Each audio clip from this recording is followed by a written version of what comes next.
허환구의 라디오 오늘. 여러분 안녕하십니까, 허환구입니다. 김진표 전 국회의장의 회고록을 둘러싼 파문이 커지고 있습니다. 윤석열 대통령이 이태원 참사와 관련해 특정 세력에 의한 유도 및 조작 가능성이 있다, 이렇게 말했다는 회고록 내용 때문인데요. 독대 내용을 공개한 건 매우 부적절하고 왜곡까지 했다, 대통령실과 여당의 입장입니다. 이것과 관련해서 김재석 국민의힘 의원은 대통령실이 왜곡이라는 표현 대신 확실하게 이태원 참사 조작설은 사실이 아니다라는 명확한 사인을 보내야 한다고 강조했습니다. 왜곡이라고 하면 비슷한 말을 한 건 사실이다, 말은 있었지만 잘못 해석했다 등등 여러 해석을 붙게 해서 파문만 확산시킨다는 겁니다. 김웅 전 국민의힘 의원은 대통령은 제발 유튜브 좀 그만 보시라고 직격하기도 했습니다. 대통령실의 명확한 추가 설명이 필요해 보입니다. 바이든 날리면 사태에 이은 이태원 조작설, 국민들은 이번에는 그냥 넘어가지 않을 겁니다. 6월 28일 금요일 라디오 오늘, 광고 듣고 시작합니다.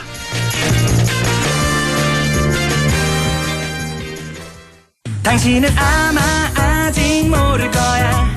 장기렌트 숨은 강자 아마 믿지 못할 거야. 합리적인 이 가격을 장기렌트의 숨은 강자 홈페이지에서 실시간으로 확인하세요. 아마존카. 토익은 해커스, 영어도 해커스, 고득점 메이커스, 만점을 받아버렸어. 토익은 해커스, 영어도 해커스, 고득점 메이커스, 만점을 받아버렸어. 토익은 해커스, 영어도 해커스, 고득점 메이커스. 영어는 해커스.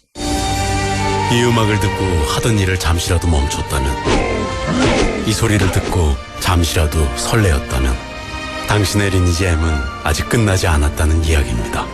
새롭게 쓰일 당신의 이야기. 신서버 말하는 섬 오픈. 리니지 M. 12세 이용가. 락토핏 이렇게 새로우셨어?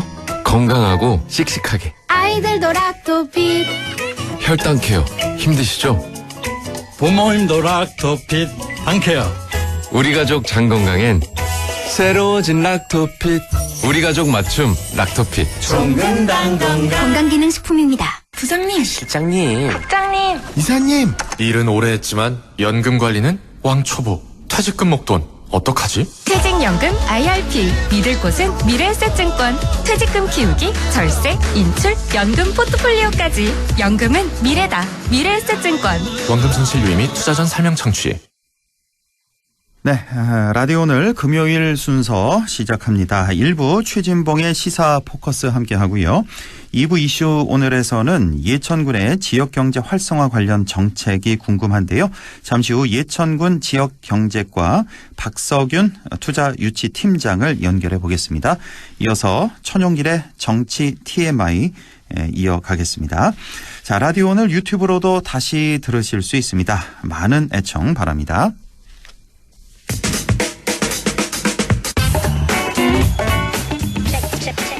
네, 먼저 일부 시간이 최진봉의 시사 포커스인데 지금 전화 연결이 좀 원활하지가 않네요. 계속 통화가 안 돼서 원래 2부 순서죠. 천용길의 정치 TMI 먼저 하고 다음 순서 이어가도록 하겠습니다. 자, 천용길 편집장 연결되어 있습니다. 안녕하십니까?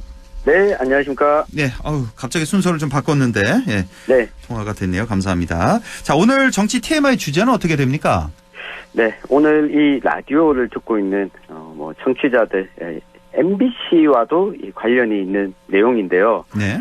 최근 들어서 이 국회에서 이 방송 3법을 통과시켰다는 이야기 들어보셨을 겁니다. 예. 근데 이게 야당에서는 이 방송 3법 통과를 찬성했는데 여당에서는 또 이 강하게 또 반발하고 있습니다.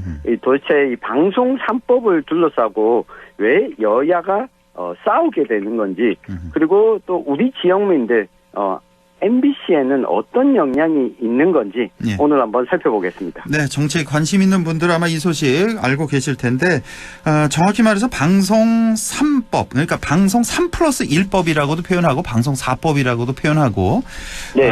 그런데 이제 방송 3법에다 플러스 1법은 이제 방통위법이 되겠죠. 이제 이것도 함께 그렇습니다. 통과가 된 건데 이제 방통위에서 이제 의결 정족수 지금 2명이 뚝딱뚝딱 해서 다 의결하고 있는데 이거를 4명 이상으로 하자라고 이렇게 방통위법도 함께 플러스 1법이 된 거고 원래 이 네. 방송 3법이라는 것 지난 21대 국회 때도 이제 통과를 시켰는데 대통령이 거부권을 쓴 거였죠.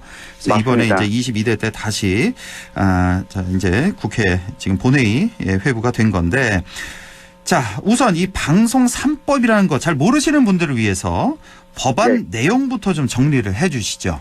네, 뭐 쉽게 정리하면 우리가 공중파 방송 채널 가운데 민영 방송을 제외한 KBS, MBC 그리고 교육방송이죠. EBS 이 공영방송 3사의 이사의 추천 구조를 바꾸는 내용입니다. 네. 이 방송국 세 곳이 각각 이 법률에 따라서 설립돼서 운영되고 있기 때문에 이 법이 세 가지인 건데요. 이 기존 이사수를 9명에서 11명 정도인데 이걸 21명까지 대폭 늘리고 이사를 추천하는 권한을 국회와 또 방송사의 시청자위원회, 이 방송 현업단체, 미디어 학회에 이 부여하는 것을 골자로 하고 있는 법입니다. 예. 이 여기서 미디어 학회는 방송통신위원회가 정하도록 하고 있는데 무엇보다도 시민 100명으로 구성된 사장 후보 국민추천위원회가 이 사장 선출에 참여하는 내용도 이 포함되어 있어서 이 기존의 이 정부 여당에서 사장을 임명하던 방식을 바꾸는 내용이 크게 변화된 내용입니다. 예. 방송 3법. 그러니까 쉽게 말해서 KBS법, MBC법, 네. EBS법 이렇게 있는데 그 이사회 추천 구조를 바꾸는 거다. 현재 MBC는 9명의 이사가 있고 KBS, EBS는 11명이 있는데 이거를 모두 이제 21명으로 대폭 늘리는 그런 법안이 되겠습니다. 그래서 방송 그 권력의 입김을 최소화하자. 권력에 휘둘리는 걸 막아보자라는 그런 법이 되겠는데 사실 이번 이 방송 3법이 이제 지난 21대 때도 이제 대통령이 거부권을 행사하면서 이제 무산이 된 건데 이번에 다시 이제 발의를 한 거란 말이에요. 네. 야당이 이렇게 또다시 추진하는 적극적으로 이렇게 추진하는 이유가 뭡니까? 네, 아마 이 KBS 사장이 이 지난해 임명되면서 이 방송과 이 보도에 있어서 여러 이 변화가 있었습니다. KBS 같은 경우는 11명의 이사를 여야가 7대4, 그러니까 여당이 7명 임명하고 야당이 4명을 임명하고요. MBC 같은 경우에는 방송문화진흥위원회, MBC를 운영한 대주주 이사를 여당이 6명, 야당이 3명 이 추천하는 구조였습니다. 근데 문제는 법에는 이 어디가 몇 명을 추천한다 이런 근거 자체가 없었고 관행적으로 이렇게 해왔습니다. 예, 그러다 보니까 이사회가 선임하는 사장이 이 정부의 입김으로부터 자유롭지 않았다. 특히 이 정권이 교체될 때마다 이 공영방송의 이 방송 논조나 이 보도의 이 방향 자체가 바뀐다. 이런 게 청취자들의 기억에 좀 남아 있을 겁니다. 최근 들어서 KBS의 경우에는 사장이 바뀌고 진행자가 일방적으로 좀 하차되거나 프로그램이 갑자기 폐지되는 등의 문제가 이어졌고 이 문제가 좀 반복되면서 특히 이 MBC의 대주주인 방송문화진흥회의 이사 구조가 바뀌는 시점이 올해 8월 중순이다 보니 이 정치 권력으로부터 좀 독립이 필요하다라고 하는 목소리가 커지면서 야당이 다시금 이 방송 3법을 국회 본회의에 상정하게 된 겁니다. 예. 자, 그러면 지금 야당이 이렇게 올린 건데 여당 국민의힘에서 이 방송 3법에 반대하는 이유, 그 논리는 어떻게 됩니까? 네, 국민의힘은 이 방송 3법에 명시하고 있는 이사회의 구성 자체가 문제가 있다라고 하는 입장입니다. 이 이상희 국민의힘 미디어특위위원장이 관련해서 좀 입장을 밝혔는데 이걸 두고 민주당과 민노총의 방송장악 3법이다 이렇게 표현을 했습니다. 그러니까 이 민주노총 언론노조와 결탁한 정당이 이 공영방송 사장을 영구적으로 임명하는 이 법안이다라고 평가를 했는데요. 이 정당 추천목을 빼놓고 나면 학계와 시청자위원회, 언론인 현업단체 추천이 좌파다라고 하는 것이 이 국민의힘 쪽의 주장입니다. 예. 그러니까 아까도 잠깐 설명을 주셨는데 21명으로 이사를 늘린다는 건데 네. 여기 이제 국회에서 5명, 이게 이제 네. 여당 3명, 야당 2명인가 보네요. 그렇죠? 그렇습니다. 이렇게 추천을 하고 방송사 네. 시청자위원회에서 4명 추천하고 네. 방송 현업단체, 그러니까 뭐 PD연합회, 기술인연합회, 기자협회 여기서 이제 6명을 추천하고 맞습니다. 미디어 학회에서 6명 추천해서 이렇게 해서 네. 모두 21명인데 여당 추천 3명 빼고는 나머지 18명이 모두 다 좌파 진영이다 이렇게 보는 거죠. 이렇게 주장을 그렇습니다. 해서 네. 반대하고 있다라는 말씀이시네요. 예. 네. 자, 그리고 이걸 좀 이 사실관계를 좀 확인했으면 좋겠는데 국민의힘에서 주장하는 이렇게 네. 이사진 추천이 18대 3으로 좌파 추천이기 때문에 안 된다. 이건 어떻게 볼 수 있는지 사실 확인을 좀 해 주시죠. 네, 이 방송 3법에 나와 있는 앞서 이야기했던 방송기자연합회, 이 PD연합회, 이 기술인연합회 각각 2명씩 이사를 추천하는 권한을 부여하는 건데요. 그러니까 이들 단체가 모두 다 친민주당이고 좌파다라고 이 규정을 하고 있는데, 사실 이들 단체가 이사를 추천한다고 해서 뭐 더불어민주당을 적극적으로 옹호한다, 이재명 대표가 방송을 장악한다 주장은 좀 사실관계를 따져볼 필요가 있습니다. 이들 단체에 들어가 있는 회원들은 지상파, 앞서 우리가 살펴봤던 KBS, MBC, EBS 공중파뿐만 아니라 이 종합 편성 채널, 경제 채널도 회원사로 들어가 있습니다. 그러니까 흔히 이야기하는 뭐 TV조선, 채널A, JTBC 등도 여기에 회원사로 들어가 있거든요. 그러니까 그러다 보니 이 소위 이야기하는 이 민주노총 언론노동조합 소속이 아닌 이 방송인들도 포함되어 있기 때문에 이걸 한쪽으로 몰아붙이는 것 자체가 좀 사실관계가 틀린 측면이 있고요.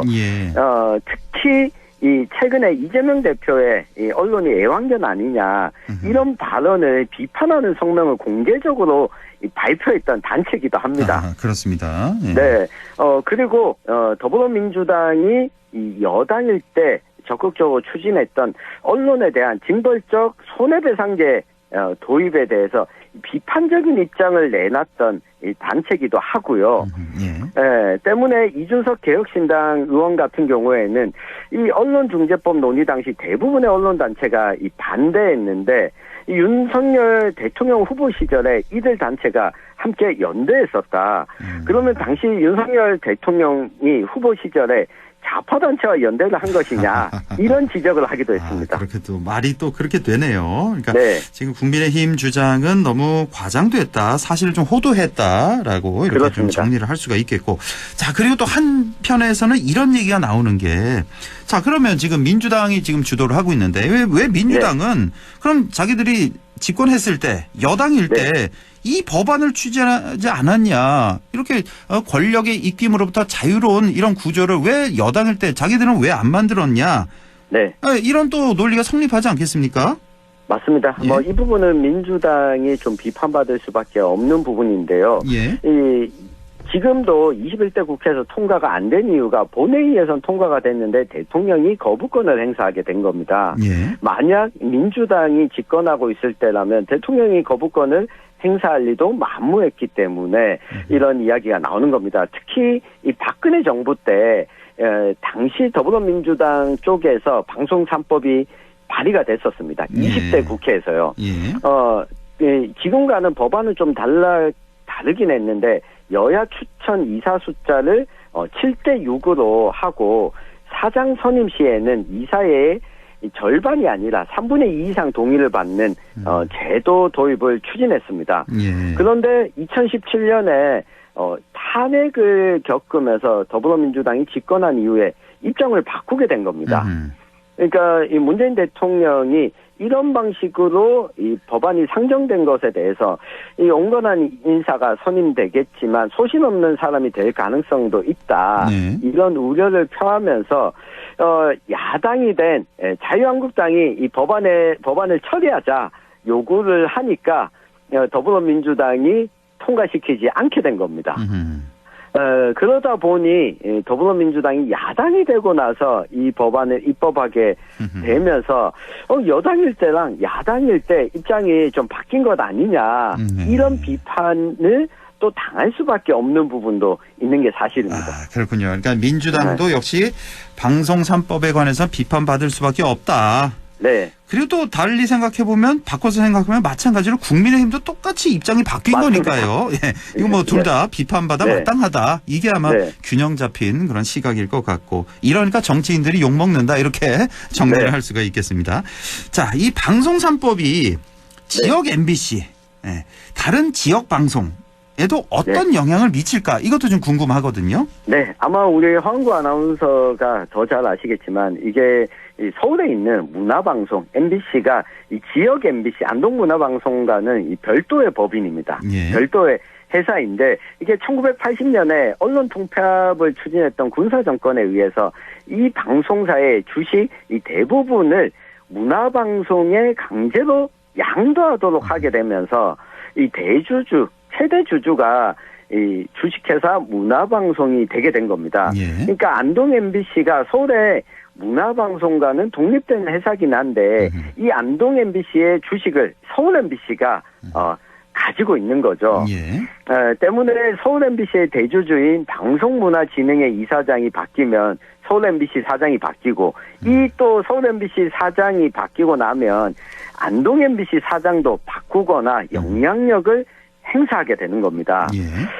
그러면서 지역 MBC가 경영위기가 있으니 구조조정을 하자라고 하는 결정도 이 방송문화진흥회에서 적극적으로 또 밀어붙이게 되기 때문에 이 방송 3법을 추진하게 되면 동시에 지역방송을 좀 살리자는 방안이 함께 제시되지 않으면 우리 지역방송들 지역의 문제를 다루는 방송이 줄어드는 방향으로 갈 수밖에 없다는 점, 이 방송 3법을 다루면서 우리 청취자들께서도 우리 지역 방송과 함께 좀 고민을 해주셔야 되는 부분입니다. 네, 자 그렇다면 마지막으로 이 방송 3법 예상을 좀 해봐야 되겠는데 이제 국회 통과는 되겠지만 대통령이 또 다시 거부권 쓰겠고 또 그러면 재표결할 텐데 국회에서 국민의힘에서 이탈표가 나와야 이제 통과가 될 텐데 어떻게 예상할 수 있을까요?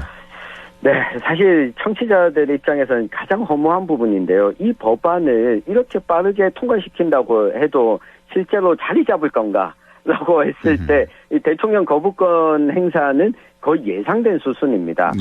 그렇다면 일부 지금 국민의힘이 당대표를 뽑고 있는데 이 윤석열 대통령과는 조금은 비판적인 이 국민의힘 의원들의 의견을 어느 정도 좀 반영을 해서 이 국회 본회의에서 수정안을 발의하는 것이 실질적으로 방송 3법이 효과적으로 작용할 수 있는 방법은 아닐지 우리 여야 정치인들 모두 좀 생각해 볼 필요가 있는 부분입니다. 네, 여야가 수정안 좀 협의를 해보자 이런 해법을 주셨네요. 자, 지금까지 천용길의 정치 TMI 뉴스민 천용길 편집장과 함께했습니다. 고맙습니다. 감사합니다. 네, 라디오 오늘 2부에서 뵙겠습니다.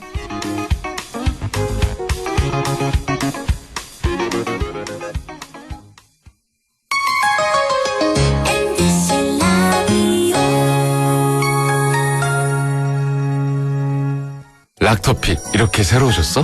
건강하고 씩씩하게 아이들도 락토핏 혈당 케어 힘드시죠? 부모님도 락토핏 한케어 우리 가족 장 건강엔 새로워진 락토핏 우리 가족 맞춤 락토핏 종근당 건강기능식품입니다. 오늘도 안전하게 음주운전 예방수칙 알려드립니다. 첫 번째, 술자리가 예정된 경우 미리 귀가 방법을 정하고 차는 가져가지 않는 것이 안전합니다. 두 번째, 음주 후 자전거나 전동 킥보드를 이용하는 것도 음주운전 처벌 대상에 포함됩니다. 세 번째, 과음을 한 다음 날에는 대중교통을 이용해 주세요. 숙취 음주운전 역시 처벌 대상입니다. 네 번째, 음주운전을 방조하는 경우에도 3년 이하의 징역형 또는 1,000만 원 이하의 벌금형에 처해질 수 있습니다. 적극적으로 말려주세요. 위험한 음주운전 미리 예방하여 소중한 생명을 지켜주세요.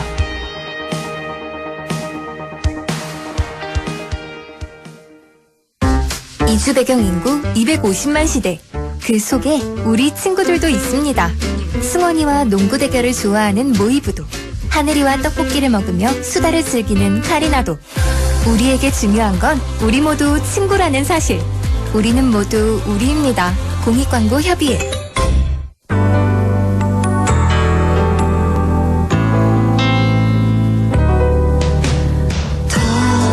어렵던 날도 많았죠. 우리 함께 한다면 따스함을 느껴요. 사랑이 있어요. 소중한 꿈을 이뤄봐요. 우리 함께 여기 있으니 감동과 사랑 있는 MBC 라디오 문화방송 100.1 MBC 라디오.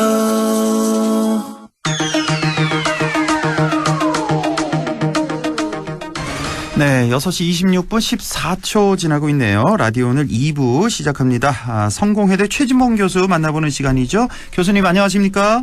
네, 안녕하십니까? 예, 어떻게 시간이 좀 안 맞아서 순서가 좀 바뀌었네요. 예. 네. 자, 지금 더불어민주당과 조국혁신당 등 야권이 김홍일 방송통신위원장 탄핵 소추안을 전격 발의했고요. 네. 그러자 방송통신위원회가 오늘 아주 급작스럽게 군사작전 하듯이 공영방송 3사의 임원 선임 계획을 의결을 해버렸단 말이에요. 네. 자, 이 과정을 좀 설명해 주시죠. 이게 어떻게 된 일인지. 지금 말씀하신 것처럼 사실은 방통위가 이게 소문이 있었어요. 소문이. 그러니까 김홍일 방통위원장의 탄핵이 나온 게 민주당에서 여러 가지 이제 소문이 있었는데, 소문이 뭐였냐면 방통위원장 김홍일 방통위원장이 기습적으로 방송 3사, 공영방송 3사 이사 선임의 절차를 시작할 거다.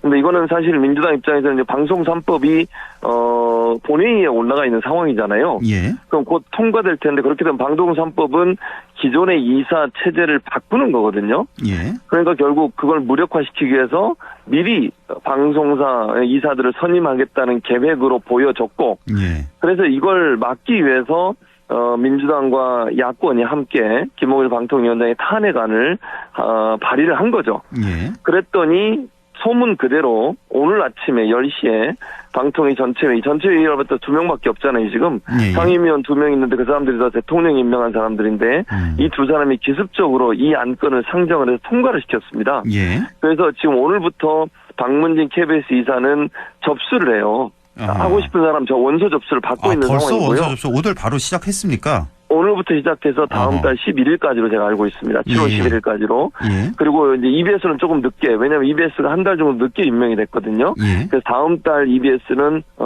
이제 이사 모집을 한다.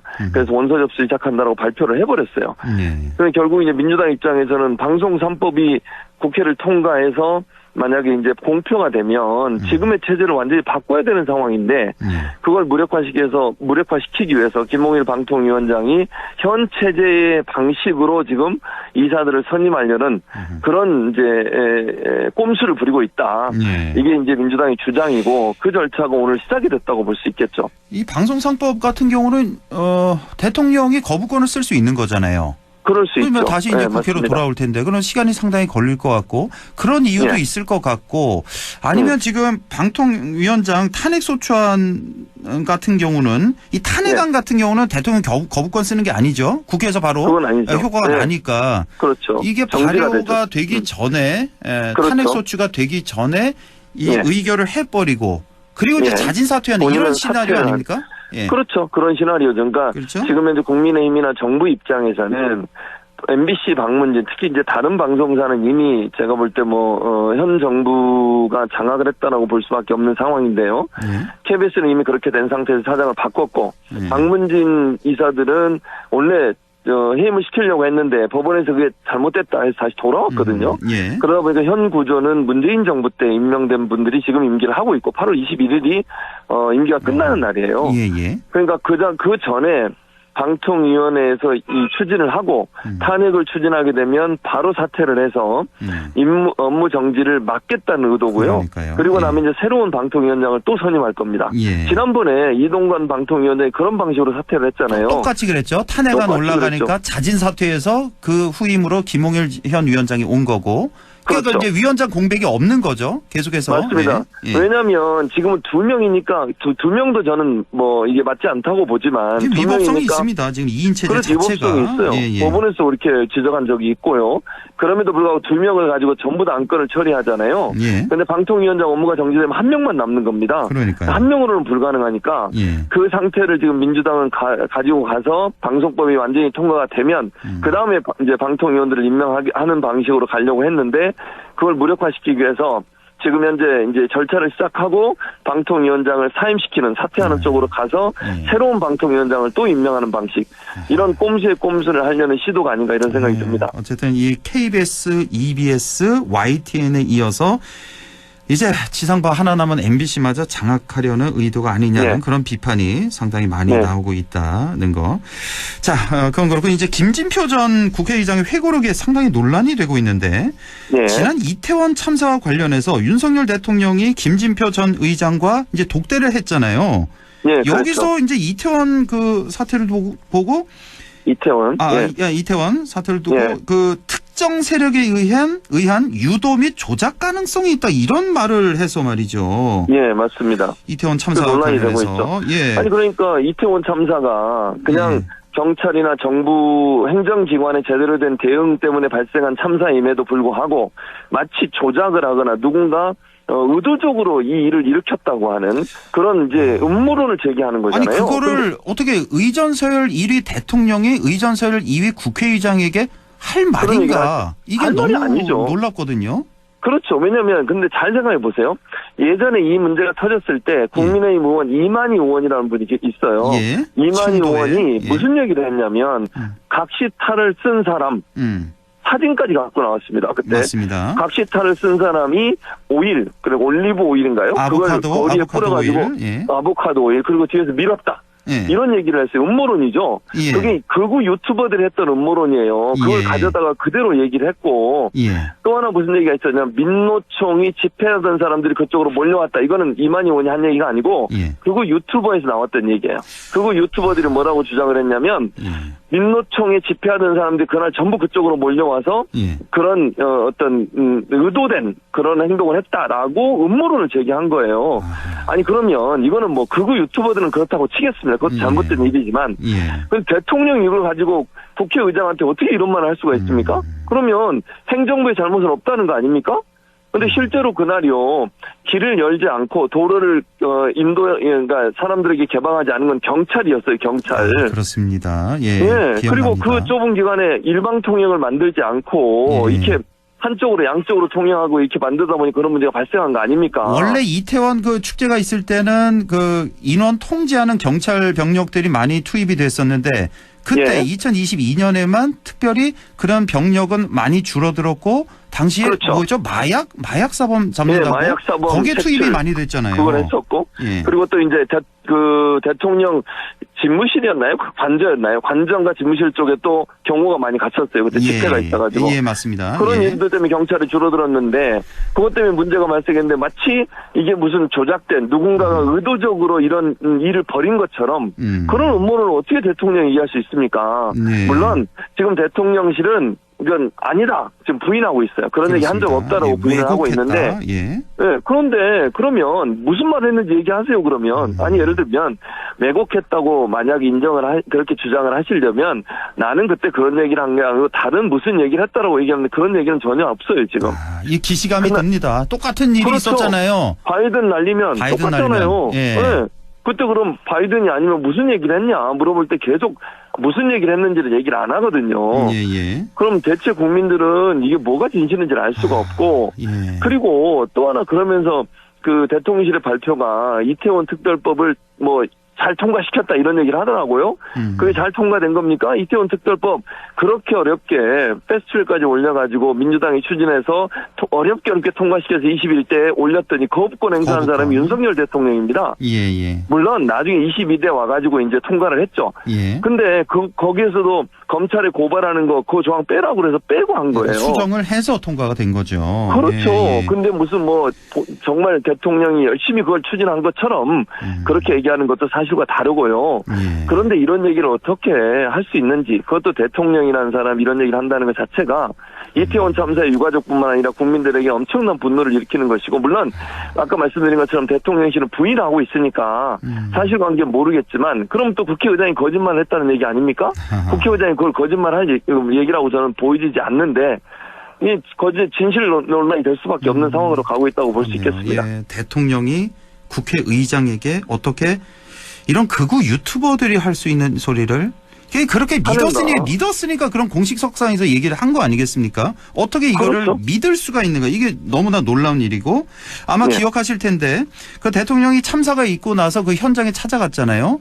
네, 가서 그렇죠. 무슨 얘기했습니까? 바로 여기서 다들 이렇게 뇌진탕으로 이렇게 가신 거 아닙니까? 뭐 이런 식으로 맞아요. 그런 얘기 그때 했었죠. 상당히 논란이 됐습니다. 왜냐하면 많은 국민들이 밤새 그 뉴스 TV 화면을 보면서 여기 압사된 거를 다 알고 있는데 예. 대통령은 여기서 뇌진탕을 죽었다. 그러니까 뇌진탕이란 말이 이 아보카도 기름에 넘어져서 뇌진탕을 이렇게 믿었다. 이렇게 지금 보니까 그렇게 생각했다.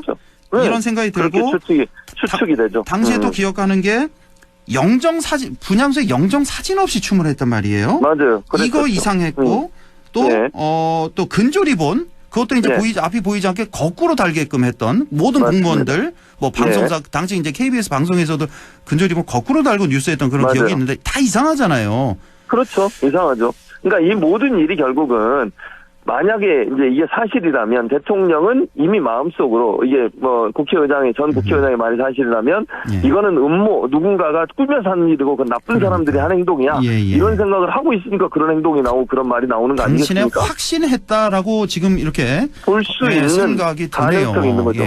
그러니까 당시에 행안부 장관 이상민 장관 해임 경질서를 얼마나 요구가 많았습니까? 그랬었죠. 그거 끝까지 맞아요. 지키고 지금 임성근 사단장 마찬가지일 것 같다는 생각이 좀 들고.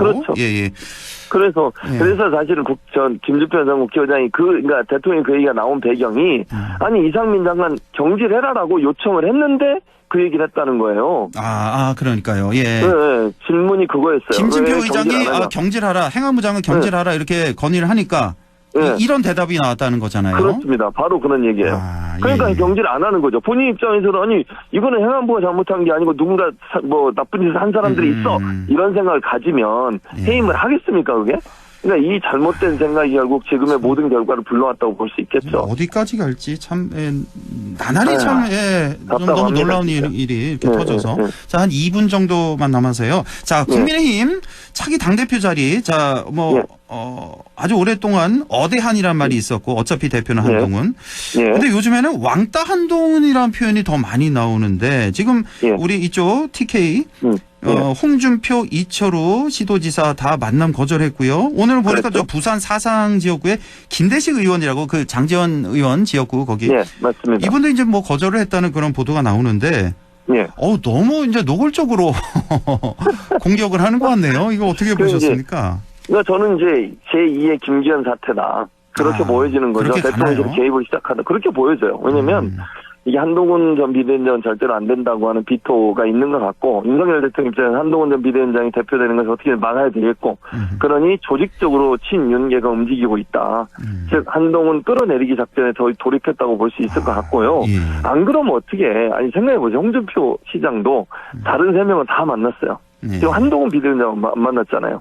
그리고 이철우 의원도 마찬가지, 이철우 지사도 마찬가지고. 그리고 뭐 장제원 의원의 김대식 의원인가요? 그분 같은 경우 장제원 의원의 측근이잖아요. 측근이죠.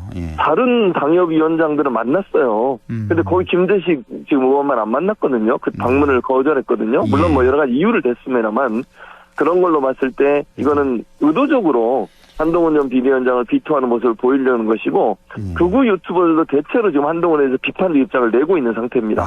그래요. 그렇기 때문에 친윤이 조직적으로 한동훈 한동훈을 끌어내기 위한 작전에 돌입한 게 아닌가 그렇게 분석이 가능하다고 생각이 됩니다. 한동훈 후보도 가만히 있지 않을 그런.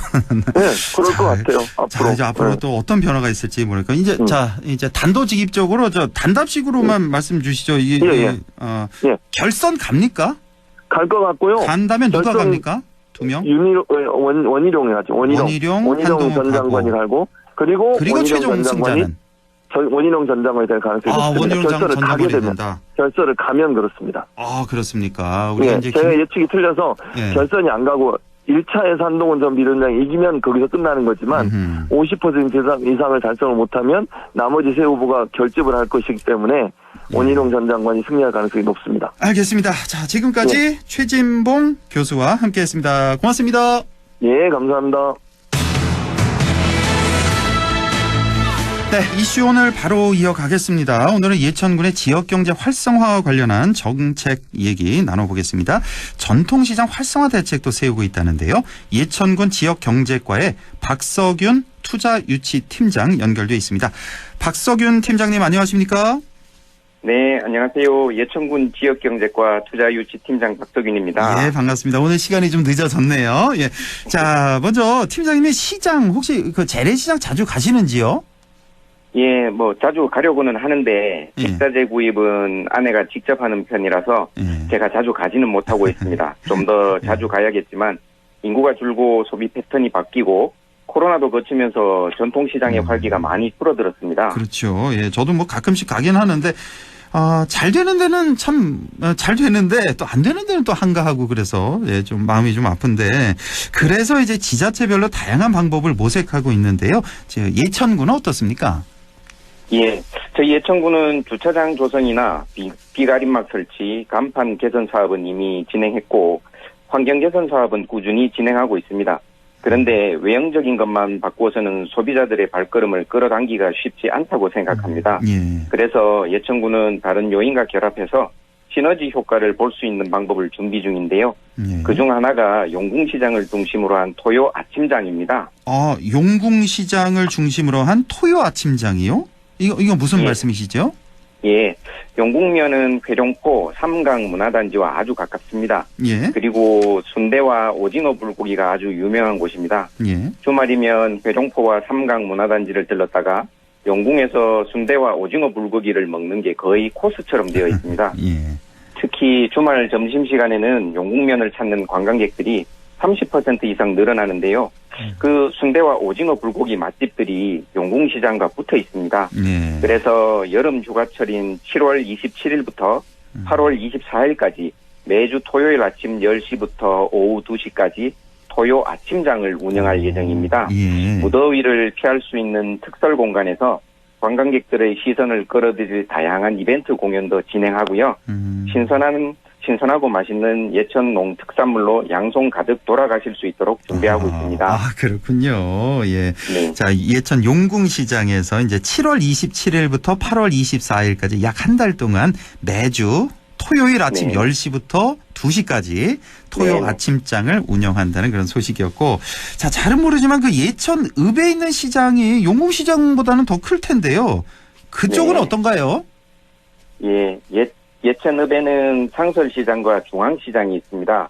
두 시장이 도로를 사이에 두고 마주보고 있는데 다행인 건 또 다른 길 하나를 사이에 두고 맛집들이 모여있는 막골길이 이어집니다. 그래서 상부상조의 효과를 보고 있는데요. 장날이면 맛집들도 손님 맞이에 정신이 없고요. 또 모임을 위해 식당을 찾은 손님들도 장을 보고 돌아가고는 합니다.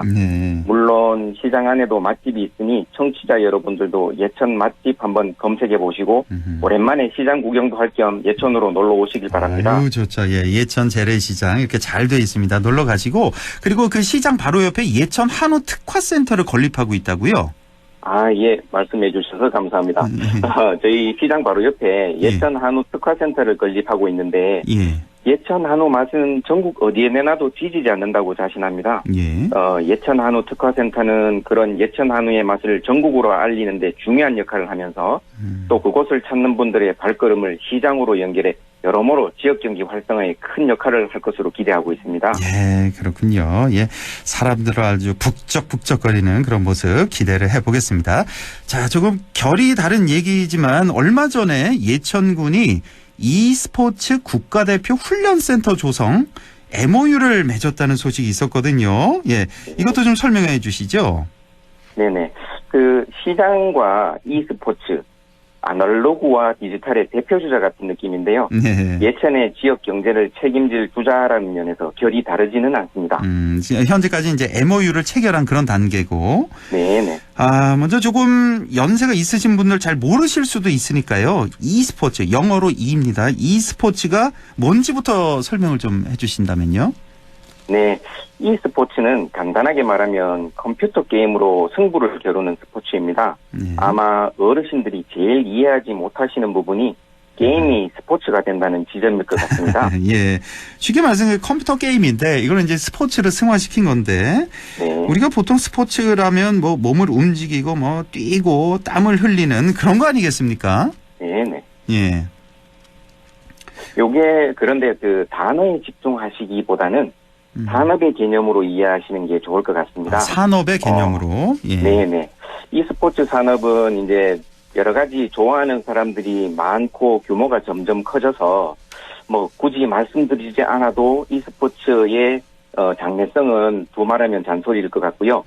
e스포츠가 성장 가능성이 매우 크기 때문에 여러 팬들도 매우 많습니다. 얼마 전에 이제 이런 e스포츠들은 직접 운동을 하지 않고도 즐길 수가 있는데요. 예. 즉 말하자면 얼마 전에 예천에서 열린 양궁 대회를 보면 양궁 팬들은 양궁을 직접 하지 않지만 e스포츠들은 경기를 보는 관람객들이 대부분 직접 해보신 분들입니다. 그렇죠. 게임을 모르고는 사실상 경기를 관람해도 이해하기가 어려울 것 같습니다. 그러니까 대부분 이제 관람객들 대부분이 이제 실제로 개인적으로 또 e스포츠를 즐기는 분들이 대부분일 테고 그러면 이 e스포츠를 즐기지 않는 그 게임을 하지 않는 그런 나이 연세가 좀 있는 그런 분들 이런 분들이 좀 즐기기는 어려운 거 아닐까요? 뭐 딱히 그렇지는 않습니다. e스포츠가 다른 스포츠에 비해서 젊은 스포츠이긴 하지만은 그렇다고 중장년층이 e스포츠를 전혀 즐기지 못하는 것은 아닙니다. 저만 해도 20대 초에 스타크래프트라는 게임을 즐겼고 지금 40대 후반이지만 가끔 컴퓨터 게임을 즐깁니다. 주변에도 그런 분들이 많고요. 10대부터 50대까지 거의 모든 연령대의 사람들이 좋아하고 즐길 수 있는 스포츠라고 생각합니다. 여담이지만 처음 스타크래프트 게임이 방송에서 중계되는 것을 보고 저희 어머니께서 놀라시던 모습이 기억나는데 벌써 그렇게 놀라시던 때가 20년이 다 되어가는 것 같습니다. 그러니까 이 스타크래프트 게임이 이제 방송에서 중계를 한단 말이야. 놀라웠죠. 그 당시에는. 예. 저는 그 갤러그 세대인데 갤러그 아세요, 팀장님? 예, 갤러그는 알고 있습니다. 막 50판, 60판까지 갔던 그런 기억이 있는데 참 이렇게 세상이 많이 달라졌습니다. 자, 그런데 이번 MOU 체결은 어떻게 해서 성사가 된 건가요? 네, 예천군은 내년 3월 신도시에 준공되는 그 경북형 클라우드 데이터 센터와 연계할 수 있는 사업을 발굴하기 위해서 노력을 해왔는데요. 도청 신도시가 평균 연령 33세에 40세 이하 인구가 약 40%인 아주 젊은 도시라는 점에 주목하다 보니 e스포츠로 관심이 모이게 되었고요. 또 육상교육훈련센터와 양궁훈련센터를 건립하고 있는 점도 생각의 시너지라고 할까요? 그런 쪽에서 도움이 되었습니다. e스포츠 국가대표 훈련센터가 들어서면 전국 최초는 물론 아마도 세계 최초가 되지 않을까 싶고 활기 넘치는 신도시와 미래 첨단 산업의 결합으로 시너지 효과를 극대화할 수 있을 거라고 생각합니다. 그렇군요. e스포츠 국가대표 훈련센터 이건 전국에서도 최초고 아마 세계 최초가 될 수도 있는 그런 훈련센터가 들어서게 되는 겁니다. 자, 그런데 아까 제가 뭐 MOU 체결을 했다는 그런 소개를 해드렸는데 MOU라고 하면은 글쎄요 이게 MOU 체결하고 최종 성사되기까지 뭐 절반 정도, 50%를 넘지 않는 걸로 제가 알고 있는데, 이거 너무 성급하게 축배드는 거 아니냐? 아직 진전이 어느 정도 된 건가 좀 궁금해하실 것 같은데요. 예, MOU 체결까지 지금 성사가 된 상태고요. 예. 그 MOU 성사와 함께 너무 성급하게 뚝배를 드는 분위기라고 하기는 좀 어려운 것이 경북도와 예천군의 의지가 지금 굉장히 강하고요. 무엇보다 김영만 한국 e스포츠 협회장님의 의지가 굉장히 강력합니다. 그래요. 더불어 예천군은 연구 용역을 이미 진행하고 있고 내년 1월에는 국비 확보를 위한 중앙투자심사 의뢰를 준비하고 있습니다. 아, 그렇군요. 상당히 많이 좀 진척이 된. 혹시 경쟁 도시가 있습니까? 예천 말고 이 훈련센터 지으려고 하는? 저희는 그 e스포츠 국가대표 훈련센터가 전국에서 최초이고 저희가 제일 먼저라고 생각하고 있습니다. 예, 그런데 최초인데 그 예천군 말고도 다른 지역에서도 이걸 유치하려고 하는 그런 지자체가 혹시 있습니까? 제가 알고 있기로는 e스포츠 협회에 이 부분에 대해서 협의를 하고 갔을 때 전국에서 가장 처음으로 아무도 얘기하지 않았는데 예천군이 훈련센터를 갖고 왔다. 이렇게 답변을 했습니다. 현재까지는 경쟁 도시가 없다. 예. 생기기 전에 빨리 추진하셔야겠어요, 팀장님. 예, 맞습니다. 예. 자, 그리고 e스포츠가 2022년이었죠. 항저우 아시안 게임에서 그때 정식 종목이었죠. 네, 그 e스포츠는 2022년 항저우 아시안 게임에서 정식 종목이었습니다. 예. 총 8개 종목이 있었고 한국 선수 15명이 4개 종목에서 금메달 2개, 은메달 1, 동메달 1를 획득했고요. 이쪽에서는 거의 조상님이라고 할 수 있는 예전에 스타크래프트를 하시던 임요한, 홍진호 선수 시절부터 임요한, 홍진호. 예, 맞습니다. 유명하신 부분이죠. 예. 그 시절부터 꾸준하게 계보를 이어오면서 탄탄한 선수층을 형성했기 때문에 메달을 획득을 할 수 있었다고 생각하는데요. 요즘 최고의 인기 선수가 아닐까 싶은 페이커 이상혁 선수부터 제카 김건우, 제우스 최우재, 카나비 서진혁, 초비 정진훈, 룰러 박대혁, 캐리아 류민덕 선수 등이 활발하게 활동하고 있습니다. 어마어마한 규모의 팬층을 보유하고 e스포츠 산업의 중심에 선 선수들이 예천에서 훈련하고 대회를 개최한다면 지역 경제에 미치는 영향이 정말 클 것으로 기대됩니다. 정말 상상만 해도 또 젊은 층도 많이 좀 오게 될 것 같고. 예, 맞습니다. 지금 뭐 최고의 인기 선수 쭉 말씀 주셨는데 뭐 페이커, 제카, 제우스, 뭐 카나비 등등 말씀을 주셨는데 저는 한 명도 모르겠네요. 제가 e스포츠를 즐기질 않아서 저도 좀 이제 시작을 좀 해봐야겠습니다. 네. 자, 마지막으로 저 빼놓은 뭐 당부의 말씀 해주신다면요. 예. 위에 말씀드린 요런 시장 활성화나 지역 경제 활성화 사업을 꼭 성공시켜서 다시 한번 이 자리에서 인터뷰를 하고 싶고요. 국민 여러분들도 지켜봐 주시고 응원해 주시길 부탁드립니다. 감사합니다. 예, 알겠습니다. 오늘 이렇게 좀 순서가 좀 바뀌었는데 뒤로 좀 밀렸는데 이렇게 시간 내주셔서 정말 감사하고요. 자, 이번 투자 유치 꼭 성공하기를 저도 기대하겠습니다. 지금까지 감사합니다. 예천군 지역경제과 박석윤 투자 유치 팀장이었습니다. 고맙습니다. 예.